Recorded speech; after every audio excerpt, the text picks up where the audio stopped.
Hi, എന്നോട് പലരും ചോദിച്ചിട്ടുണ്ട് നിനക്ക് എങ്ങനെയാണ് ഓൺലൈനിൽ സ്പോക്കൺ ഇംഗ്ലീഷ് ക്ലാസ് കൊടുക്കാനുള്ള ധൈര്യം ഉണ്ടായത് എന്ന്. ആ കഥ ഞാൻ നിങ്ങളോട് പറയട്ടെ. ഞാൻ 1998 ബഹറിലേക്ക് പോകുന്ന സമയത്ത് എനിക്ക് ഇംഗ്ലീഷ് സംസാരിക്കാൻ ഒന്നും അറിയില്ലായിരുന്നു.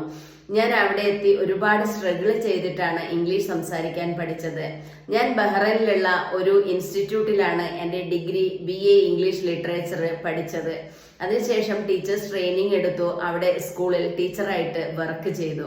നീണ്ട 22 വർഷം എനിക്ക് ബഹ്റൈനിൽ ജീവിക്കാനുള്ള ഭാഗ്യമുണ്ടായി. ഇപ്പോൾ ഞാൻ 5 വർഷമായിട്ട് നാട്ടിലാണ്. ഈ 22 വർഷത്തിലിടയ്ക്ക് ഒരുപാട് മലയാളികളെ ഞാൻ കണ്ടുമുട്ടിയിട്ടുണ്ട്.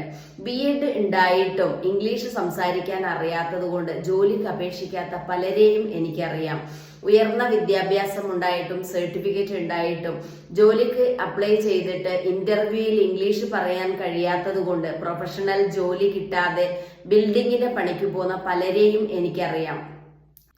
ഇംഗ്ലീഷിനെ പേടിച്ചിട്ട് ഒരു ജോലിക്കും ട്രൈ ചെയ്യാതെ റൂമുകളിൽ വെറുതെ ഇരിക്കുന്നവരെയും എനിക്കറിയാം. ഇവരെയെല്ലാം സഹായിക്കണമെന്ന് എനിക്ക് ഭയങ്കര ആഗ്രഹമുണ്ടായിരുന്നു. പക്ഷേ എനിക്ക് ഇംഗ്ലീഷ് സംസാരിക്കാൻ അറിയാമെങ്കിലും ഓൺലൈനിൽ എങ്ങനെയാണ് കോച്ചിങ് കൊടുക്കേണ്ടതെന്ന് എനിക്കറിയില്ലായിരുന്നു.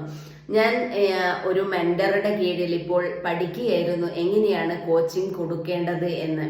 ഇപ്പോൾ എൻ്റെ ക്ലാസ്സിൽ വരുന്ന സ്റ്റുഡൻസ് പറയുന്നത് ഇംഗ്ലീഷ് സംസാരിക്കാൻ ചിന്തിക്കുമ്പോൾ അവർക്ക് പേടിയാണ്, മനസ്സിന് ടെൻഷൻ ആവുന്നു, അതേപോലെ വാക്കുകൾ കിട്ടുന്നില്ല, മൈൻഡ് ബ്ലോക്ക് ഉണ്ടാകുന്നു എന്നൊക്കെയാണ് പറയുന്നത്.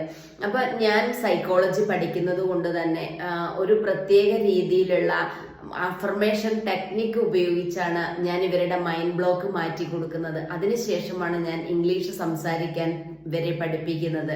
ഇതുപോലെ നിങ്ങളിൽ ആർക്കെങ്കിലും ഇംഗ്ലീഷ് സംസാരിക്കുമ്പോൾ പേടിയോ വാക്കുകൾ കിട്ടാതെയോ മൈൻഡ് ബ്ലോക്കോ ഉണ്ടെങ്കിൽ നിങ്ങൾക്കും എൻ്റെ ക്ലാസ്സിൽ ജോയിൻ ചെയ്യാം. ഞാൻ എൻ്റെ നമ്പർ താഴെ കൊടുക്കുന്നുണ്ട്. Thank you.